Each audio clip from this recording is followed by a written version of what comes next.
अस्सलामुअलैकुम दोस्तों, अल्लाह ताला के फ़ज़ल व करम से उम्मीदवार हूँ कि तमाम बहनें व भाई खैर व आफ़ियत से होंगे। भाई और बहनों, आज का पेश किया जाने वाला ये अमल मुबारक उन अहबाब के लिए, हालांकि चैनल में ऐसे आमाल काफ़ी मौजूद है और जिन आमाल के तजर्बात ख़ुद हो चुके हैं या मुस्तनद आमिलीन से मिले थे, तो बेहतरीन आमाल मौजूद है। लेकिन आजकल इतनी फुर्सत नहीं कि कोई ख़ुद से मेहनत कर ले और आमाल को ढूंढ निकाले।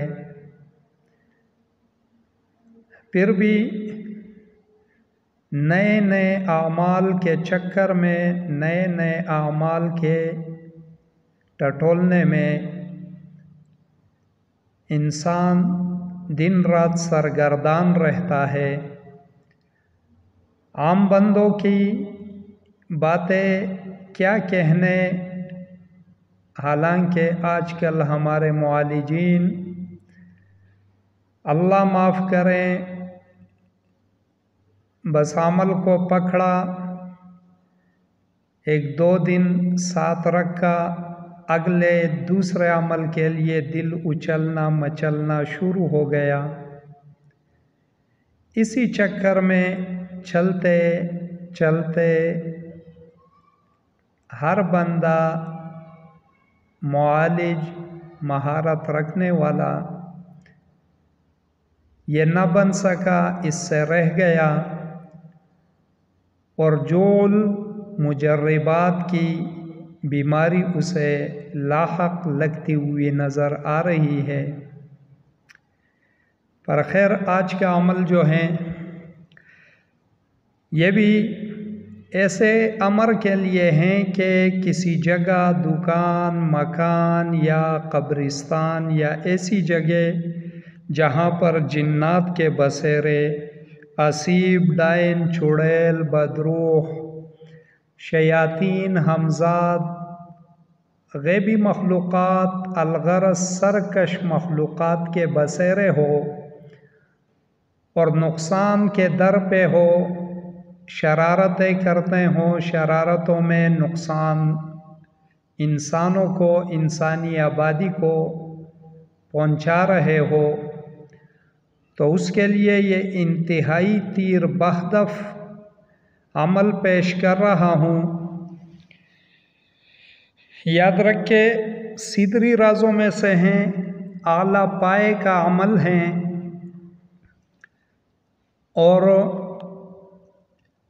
अब इसके बारे में क्या पहाड़ पलांगना बजाते खुद, इसे मैंने नहीं किया क्योंकि हमारे इलाकों में ऐसी बातें देखने को कभी नहीं मिली कि जहाँ पर जिन्नात के बसेरे हो और सरकश हो। हालांकि जिन्नात के कुछ अलाक़ाजात हमने देखे हुए भी हैं और मौजूद भी है, लेकिन उनसे किसी भी किस्म के वहाँ के मोहल्लों, घरों और इंसानों को तकलीफ़ नहीं होती। तो इसलिए ऐसे मौक़े हमें कभी मिले नहीं। नाज़रीन करम, स्क्रीन पर जो नक्श मुबारक देख रहे हो, अच्छी तरह से समझना है बात को, ताकि अल्लाह रब्बुल करीम दायमी व कुल्ली तादम मर्ग इसके करने वाले को रोशनास कर सके, खुशहाल कर सकें।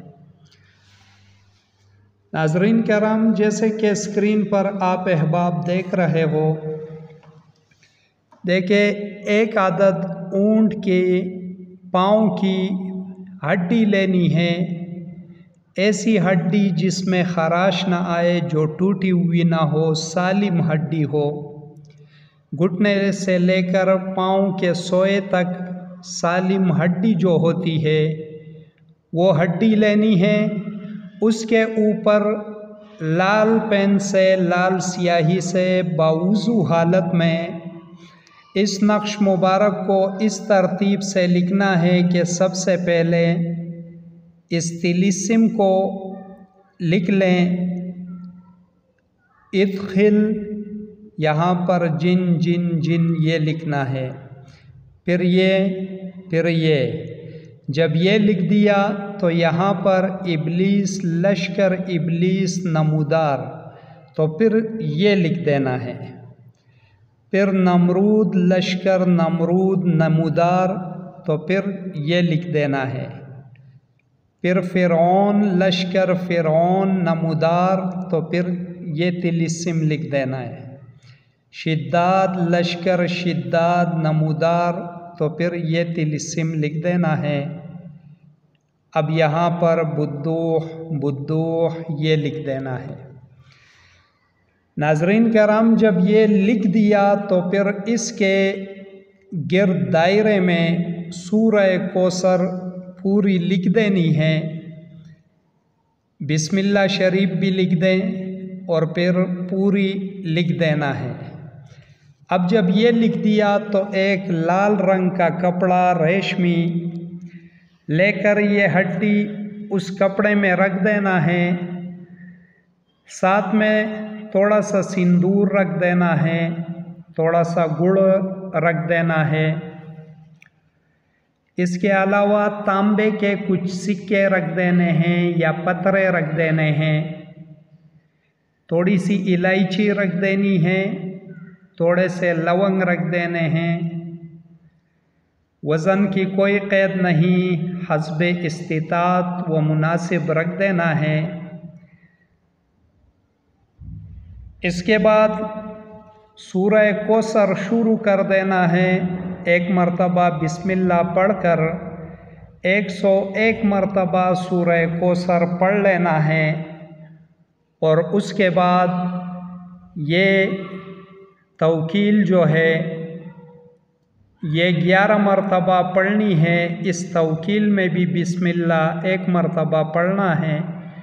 बाकी जब 11 मरतबा हो गया तो फिर उस हड्डी पर आपने दम कर देना है। फिर दूसरी मरतबा सूरह कौसर 101 मरतबा शुरू कर देना है। सूरह कौसर के इख्तिताम पर तवकील 11 मरतबा। फिर तीसरी मरतबा सूरह कौसर और तो तवकील जब पढ़ ली तो इस हड्डी व सामान पर दम करके अच्छे तरीक़े से उस कपड़े को लपेट कर पोटली सी बना लें और 7 पैरे उस गर के लगा लें। जब 7 पैरे लगा दिए तो उसके बाद वो पोटली आमिल घर वाले को सौंप दे, जगह वाले को सौंप दे।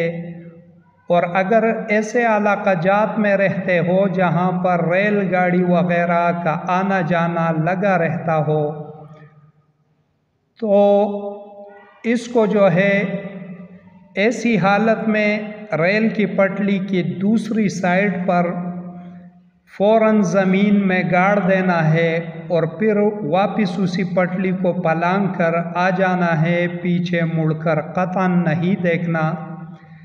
लेकिन वक्त मरहला ऐसा हो कि रेलगाड़ी के आने का तकरीबन 20 मिनट 30 मिनट 40 मिनट का वक्त मौजूद हो कि जब ये वापस पलट कर आए तो कुछ टाइम बाद वहाँ से रेलगाड़ी का गुज़र हो, तो जो बंदा ये काम सर अंजाम दे तो वो वापस घर आकर अच्छी तरह से नहा धोकर गुस्ल कर ले, नए कपड़े ज़ेब तन कर दे। इंशाअल्लाहुल अज़ीज़ वहाँ जितनी भी सरकश मखलूक़ात असीब वग़ैरह शयातीन वग़ैरह होगी वो जगह छोड़ने पर मजबूर हो जाएगी और वो जगह छोड़ देगी। अगर खुदा न खास्ता किसी के इलाक़े में रेलगाड़ी पटरी वग़ैरह का कोई निज़ाम सर्विस वग़ैरह ना हो, बंदा जो है वो दरिया के पानी के दूसरे पार इस तरह इसे गाड़ दे और वापस जब आए तो वापसी में पलट कर न देखें। तीसरा अमल, कब्रिस्तान में दफन कर दे और वापसी पर पीछे मुड़कर न देखे। चौथा तरीक़ा, अगर कब्रिस्तान, पानी, दरिया, पटली, रेलगाड़ी ऐसे उमूर मुयस्सर नहीं थे तो फिर वीरान जगह में दफन कर दें। आखिरी मरहला, आखिरी बअमर मजबूरी तरीक़ा, अगर कोई ये 4 तरीक़े न कर सकता था तो फिर वो उसी घर के सहन के बीच में ही दफन कर दें और आमिल वहाँ से निकल जाए, पीछे मुड़कर ना देखें। उसके बाद घर वाले मालिक ज़मीन या मकान या दुकान जो है 5 किलो चावल और 1 मुर्गी को अल्लाह के नाम पर ज़िब्बा करके घर में ही पका दें, खुद भी उसमें से खा ले और आस पड़ोस के घरों में तकसीम कर दे। इंशाअल्लाहुल अज़ीज़ इस अमल की बरकत से हमेशा हमेशा के लिए वो जगह जो है वो मुकम्मल साफ़ हो जाएगी और गैबी सरकश शयातीन, अमज़ाद, मखलूक़ात, हसीब, जिन्नात, इनसे छुटकारा मिल जाएगा। बहुत ही नादर और सीना बसीना राज नाज़रीन कराम के सामने पेश कर दिया। दुआओं में हमें भी याद रखें। इसी के साथ इजाज़त चाहूँगा। देखते रहिए रूहानी इलाजगाह, अमलियात गोहर। अल्लाह हाफिज़।